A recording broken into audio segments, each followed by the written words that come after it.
uma história muito interessante que aconteceu comigo, e eu vou contá-la rapidamente aqui, porque durante muito tempo eu fui setorista de saúde lá em Bauru.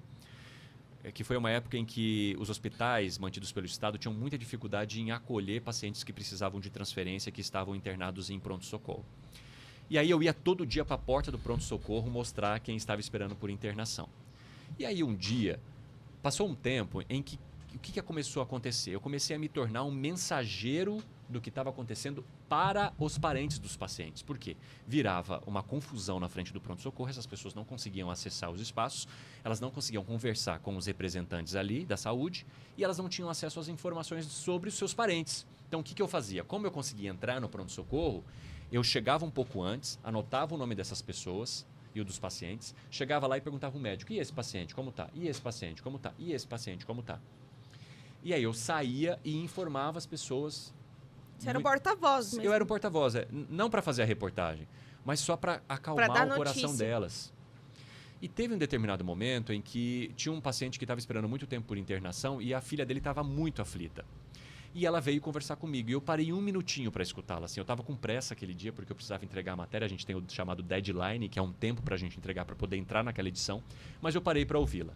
E aí ela me contou da situação do pai. E eu entrei e fui cobrar a situação do pai. Depois entrei em contrato com a Central de Regulação do Estado e tal. E o pai dela conseguiu a transferência naquele dia. Ele estava numa situação muito crítica.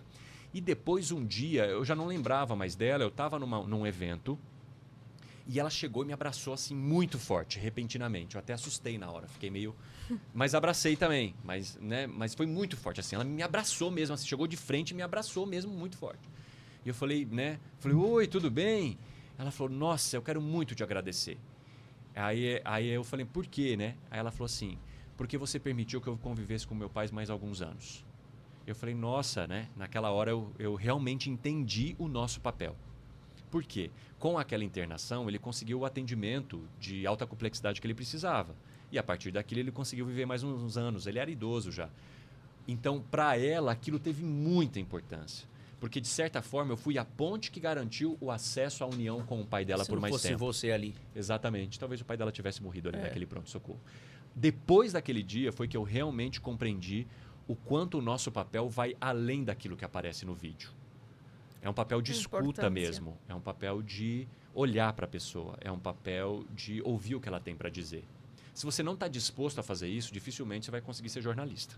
Então, as pessoas que hoje acessam espaços de poder, elas podem até estar ganhando muito bem, etc. Mas se elas não conhecem de fato aquilo que elas transmitem, não sei se elas são felizes ou realizadas profissionalmente. Talvez financeiramente, mas não sei se profissionalmente.